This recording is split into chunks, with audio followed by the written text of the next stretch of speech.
आपको याद होगा कि देश की संसद में मैंने नारा लगाया था प्रधानमंत्री जी के सामने कि मोदी अडानी भाई भाई देश बेच के खाई मलाई। क्योंकि 18 महीने पहले हिंडनबर्ग की एक रिपोर्ट आई जिससे पूरा देश और पूरी दुनिया अचंभित रह गए। वो रिपोर्ट क्या कह रही थी? वो रिपोर्ट यह कह रही थी कि दुनिया के तमाम घोटालेबाजों को इकट्ठा करके भारत से मनी लॉन्ड्रिंग करके अडानी ने हजारों करोड़ रुपए मॉरिशस में फर्जी कंपनियां बना के चैन चुंग लिंग, नासिर अली, इन लोगों के माध्यम से फर्जी कंपनियां बना के हजारों करोड़ रुपए लगाया और उन्हीं कंपनियों के जरिए गौतम अडानी का भाई विनोद अडानी भारत में शेयर बाजार को बढ़ाने के लिए, अपने कंपनियों के शेयर को बढ़ाने के लिए, अपने कंपनियों के शेयर को ओवर वैल्यू करने के लिए, यानी वास्तविक वैल्यू शेयर की उतनी नहीं है, उसमें फर्जी कंपनियां बना के विदेशों से पैसा लगाया गया और शेयर का दाम बढ़ाया गया। वास्तविक दाम शेयर का उतना नहीं है, लेकिन बाहर से फर्जी कंपनियां बना के विनोद अडानी के माध्यम से हजारों करोड़ रुपए हिंदुस्तान में अडानी की कंपनी में लगाया गया, उसके शेयर का दाम बढ़ाया गया। और जब हिंदुस्तान के छोटे निवेशक, आम आदमी, मिडिल क्लास के लोग उस शेयर को बढ़े दामों पे खरीदते हैं तो कुछ दिन बाद वो शेयर की वैल्यू जब घटती है तो उनका पैसा डूब जाता है। और याद रखिएगा, न्यू पेंशन स्कीम, देश के लाखों कर्मचारियों की पेंशन, एनपीएस, उसका पैसा भी शेयर मार्केट में लगता है। एलआईसी का पैसा भी शेयर मार्केट में लगता है। और अगर वहां यह घपला और घोटाला हो रहा है तो अडानी का पैसा नहीं डूब रहा है, इस देश के आम आदमी का पैसा डूब रहा है। यह सरल भाषा में हमें समझना चाहिए। यह अडानी का पैसा नहीं डूब रहा है, उसने तो भ्रष्टाचार कर रखा है। यह देश के लाखों करोड़ों लोगों का गाढ़ी कमाई का पैसा जो शेयर बाजार में वो लोग लगाते हैं, वो पैसा डूब रहा है। और कितना डूबा आप कल्पना कर सकते हैं? अगर मैं इस प्रेस कॉन्फ्रेंस में कहूं तो जीरो लगाते लगाते आप थक जाएंगे। जब हिंडनबर्ग की रिपोर्ट का खुलासा हुआ तो 8,50,000 करोड़ रुपए हिंदुस्तान के लोगों के डूब गए शेयर मार्केट में। 8,50,000 करोड़ रुपए। मैंने तब मांग की थी बहुत जोर शोर से कि जेपीसी बनाओ, जेपीसी बनाओ, पूरे मामले की जांच कराओ, सच्चाई तक जाओ। इस देश के लोगों का पैसा डूब रहा है। अडानी ने फर्जी कंपनियां विदेशों में बना के अपनी कंपनियों के शेयर बढ़ाए हैं, उसके दाम बढ़ाए हैं, पैसा गलत ढंग से लगाया गया। खुलेआम ये मनी लॉन्ड्रिंग का मामला है, भ्रष्टाचार का मामला है। एक आवाज नहीं सुनी गई मेरी। मोदी जी ने क्या किया? मोदी जी ने कहा इसको पकड़ के जेल में डालो। उठा के मुझे जेल में डाल दिया गया। 6 महीने में जेल में रहा। जुर्म यही था, मैं फिर दोहरा रहा हूं, वो नारा संसद में, मोदी अडानी भाई भाई देश बेच के खाई मलाई। और आज क्या खुलासा हुआ है? माननीय सर्वोच्च न्यायालय में जब ये मामला गया, माननीय सर्वोच्च न्यायालय ने कहा इस पूरे प्रकरण की जांच सेबी करेगा। सेबी इस पूरे प्रकरण की जांच करेगा। सेबी ने अपनी जांच शुरू की। सेबी ने अपनी रिपोर्ट दाखिल की। और 2023 के मई महीने में जो रिपोर्ट सेबी ने सुप्रीम कोर्ट में दाखिल की वो बड़ी हास्यास्पद है। आप सुनेंगे तो आपको मजाक लगेगा। सेबी सुप्रीम कोर्ट में कह रहा है कि हम ऐसे जुड़े 13 मामलों की जांच कर रहे हैं और ये कर रहे हैं वो कर रहे हैं, और बाद में कह रहे हैं हमें पता नहीं है कि कहां तक ये जांच जाएगी, ये एक दिशाहीन जांच है। हुजूर कुछ गड़बड़ी तो हुई है, लेकिन हम बता नहीं सकते गड़बड़ी किसने की है। क्या करिए सीबी सुप्रीम कोर्ट में, हुजूर कुछ गड़बड़ी तो हुई है, किसने गड़बड़ी की है, क्या गड़बड़ी की है, यह हम बता नहीं सकते, और यह जांच दिशाहीन है, अंतहीन है, किस ओर जाएगी, कब तक चलेगी, यह हमें पता नहीं। तो क्यों बोला सेबी ने? सेबी अध्यक्ष ने क्यों बोला ये? इसका खुलासा कल हिंडनबर्ग की नई रिपोर्ट में हुआ है। और वो क्या कहती है नई रिपोर्ट? कि सेबी की अध्यक्ष माधवीपुरी बुच और उनके पति धवल बुच ने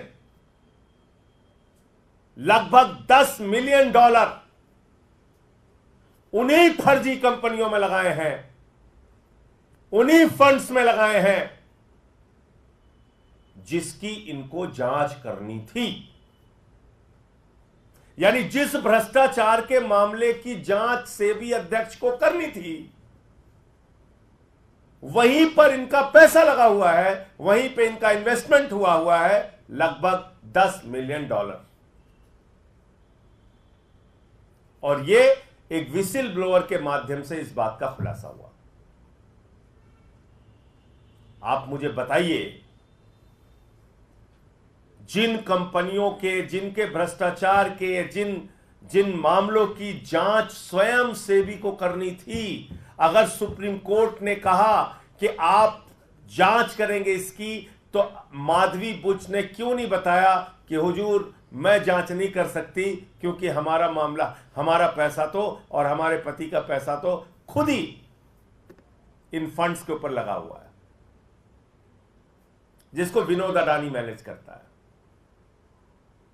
जिसके जरिए हिंदुस्तान के आम आदमी को लूटा जाता है, जिसके जरिए हिंदुस्तान के आम लोगों का लाखों करोड़ रुपए का उनको चूना लगाया जाता है। फिर मैं फिर दोहरा दूं, 8,50,000 करोड़ रुपए शेयर बाजार में 18 महीने पहले इस देश की जनता के डूबे थे, भूलिएगा नहीं। और तब मैंने चिल्ला चिल्ला के कहा था कि यह बहुत बड़ा भ्रष्टाचार है, जेपीसी से इसकी जांच कराओ। और तब मेरी एक नहीं सुनी गई, बल्कि उल्टा मोदी जी ने उठा के हमको जेल में भेज दिया। तो मैं भारत के प्रधानमंत्री से पूछना चाहता हूं, आप भ्रष्टाचार पे बड़ी बड़ी बातें करते हैं, भ्रष्टाचार को खत्म करने की गारंटी देते हैं, भ्रष्टाचारियों को जेल में भेजने की गारंटी देते हैं, और आपने एक तेलंगाना की सभा में कहा था अडानी कांग्रेस को टेम्पू में भर भर के रुपया पहुंचा रहा है। आप देश के प्रधानमंत्री होकर इतना बड़ा आरोप लगाते हैं, और जैसे ही आपकी शपथ ग्रहण समारोह होती है, भारत के सेना के सर्वोच्च पद पे बैठे हुए लोग पीछे बैठते हैं, अडानी आगे बैठता है।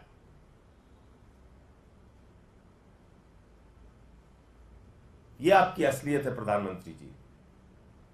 इसलिए अडानी का घोटाला, यह अडानी का घोटाला नहीं है, यह भारत के प्रधानमंत्री नरेंद्र मोदी का घोटाला है, यह भारतीय जनता पार्टी का घोटाला है, जिसने पूरा देश अपने दोस्त के हवाले कर दिया। हिंदुस्तान के एयरपोर्ट की जमीन, हिंदुस्तान के सारे, लगभग सारे एयरपोर्ट एक एक करके अडानी को दिए जा रहे हैं। रेल अडानी को, सेल अडानी को, कोयला की खदान अडानी को, गैस अडानी को, पानी अडानी को, बिजली अडानी को, सड़क अडानी को, सीपोर्ट अडानी को। सब कुछ आप एक व्यक्ति के नाम नीलाम करते जा रहे हैं। और आपने प्रभु श्री राम को भी नहीं बख्शा, भगवान श्री राम की नगरी को भी आपने नहीं बख्शा। जो जमीन भारतीय सेना के लिए आरक्षित थी, 13,000 एकड़ जमीन आपने उठा के अपने दोस्त अडानी को दे दिया, अयोध्या में, प्रभु श्री राम की नगरी में। आप ना राम के हैं, ना आम के हैं, ना किसी काम के हैं प्रधानमंत्री जी। आपका एक ही मकसद है, अपने दोस्त के नाम पूरे देश को नीलाम करना। और इसलिए अब ये जो मामला सामने आया है, सेबी अध्यक्ष की सारी जांच बेबुनियाद है, निराधार है, और अडानी के किसी भी मामले की जांच में दी गई, उसकी कही गई बात और रिपोर्ट का कोई मतलब नहीं है जो सुप्रीम कोर्ट में उन्होंने दाखिल किया है। माननीय सर्वोच्च न्यायालय को इसका संज्ञान लेना चाहिए, क्योंकि तथ्य छुपाए गए, सच्चाई छुपाई गई सुप्रीम कोर्ट से। सरकार ने झूठ बोला सुप्रीम कोर्ट में। अब नए खुलासे के बाद उसका संज्ञान लेना चाहिए, नंबर 1। और नंबर 2, ये सारे घोटाले, ये 8,50,000 करोड़ रुपए हिंदुस्तान के लोगों का जो डूबा है, इसके लिए कोई और नहीं, भारत के प्रधानमंत्री नरेंद्र मोदी जी जिम्मेदार हैं। जब तक वो पद पर रहेंगे, तब तक अडानी के मामलों की जांच नहीं हो सकती, अडानी के भ्रष्टाचार की जांच नहीं हो सकती। प्रधानमंत्री में जरा सी भी नैतिकता है तो उनको अपने पद से इस्तीफा दे देना चाहिए। उनको देश का प्रधानमंत्री बने रहने का हक नहीं है। प्रधानमंत्री इस्तीफा दे, जेपीसी बनाई जाए, तभी इसकी जांच हो सकती है। ज्वाइंट पार्लियामेंट्री कमेटी के माध्यम से इसकी जांच हो सकती है, जो हमारी पहले दिन से डिमांड रही है। तो नई रिपोर्ट में एक पहले तो बात आई थी, इनके एक श्रॉफ करके है, वो समधी है, सेबी के अधिकारी। दूसरा मामला आया, सेबी का अध्यक्ष खुद ही फंड में पैसे लगाए हुए। तो इसलिए मुझे इतनी बात कहनी थी कि ये कतई मत समझिएगा कि अडानी के घोटाले का इस देश के आम आदमी से कोई लेना देना नहीं है। इस देश के लोगों का लाखों करोड़ रुपए डूबा है, और उस भ्रष्टाचार में सीधे तौर पे भारत के प्रधानमंत्री नरेंद्र मोदी और उनका एक दोस्त जिसका नाम है गौतम अडानी, वो शामिल है। मुझे इतनी बात कहनी थी। आपका कोई प्रश्न हो तो आप पूछ सकते हैं। सेबी चीफ ये कह रहे हैं कि जो आरोप मेरे ऊपर लगाए गए हैं, जो रिपोर्ट आया है, उनके कहने से क्या होता है?